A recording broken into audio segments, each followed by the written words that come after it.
তাকে জয় শ্রীরাম বলে স্বাগত জানাবেন।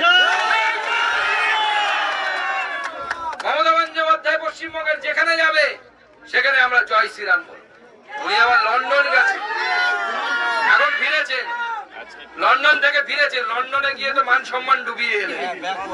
ওখানে গিয়ে উল্টো পাল্টা বলে ইংরাজি বলছে না বাংলা বলছে, আমরা নিজেও বুঝতে পারছিলাম না। ইংরেজি বলতে না পারাটা কোনো অপরাধ না। ভাষণটা লিখে নিয়ে যান, লিখে নিয়ে গিয়ে ভালো করে পড়ুন, নাহলে বাংলায় বলুন, কেউ ইংরাজিতে তর্জমা করে দেব, তো কোনো অসুবিধা নেই। কিন্তু মমতা বন্দ্যোপাধ্যায় ওখানে গিয়ে লোক হাঁচিয়ে এলেন। আর আজ অব্দি আমি বুঝতে পারলাম, প্রত্যেকবার ভোট আসে, ভোটের ঠিক 1-1.5 বছর আগে মমতা বন্দ্যোপাধ্যায় বিদেশ যান। কেন যান বিদেশ? এবং অদ্ভুত ভাবে বিদেশ যাওয়ার অদ্ভুত তার নিয়ম। আপনারা জানেন মমতা বন্দ্যোপাধ্যায় লন্ডনে গেছেন। কিভাবে লন্ডনে গেছেন?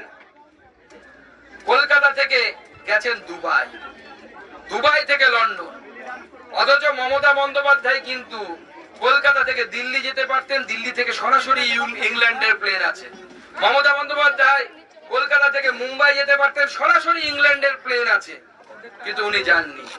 ওনার ভাইপো আমেরিকা গেলেন কয়েক মাস আগে, নিশ্চয়ই আপনাদের মনে আছে, চোখের ট্রিটমেন্ট করার। আমেরিকারও সরাসরি প্লেন আছে, মুম্বাই থেকে দিল্লি থেকে গেলেন না। কোথায় গেলেন? দুবাই। বারবার দুবাই কেন যায় এরা? দুবাইয়ে কি আছে? দুবাইয়ে কি ছুপায়?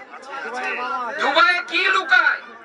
এইটা আমাদেরকে খুঁজে বের করতে হবে। এবং প্রত্যেকবার বিদেশে যাওয়ার, ভোটের আগে বিদেশে যাওয়ার কারণ। আর মমতা বন্দ্যোপাধ্যায় যখন ওখানে গেলেন, তখন এখানে শুরু হয়ে গেল আক্রমণ। এবং এই আক্রমণ পূর্ব পরিকল্পিত। তৃণমূলের হিন্দু নেতারা পর্যন্ত স্বীকার করছে ক্যামেরার বাইরে গিয়ে, আমার কাছে খবর আছে।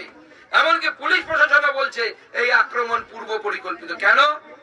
পোয়ালে আগুন দেয়া হয়েছে মোথাবাড়িতে। কি হয়েছে কিনা?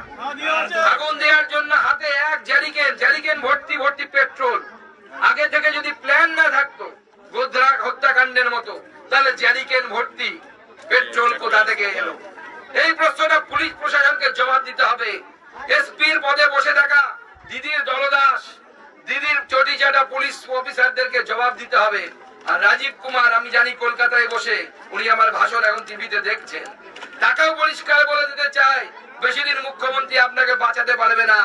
আপনার সময় এসে গেছে, আপনাকেও জেলে যেতে হবে। আপনাকেও জবাব চাই, কেন পেট্রোলের জারিকেন নিয়ে সেদিন এই জিহাদিরা গেল?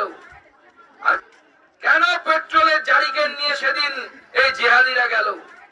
আর কি বলছে, একটা হিন্দুকেও থাকতে দেব না, কেটে সাফ করে দেব।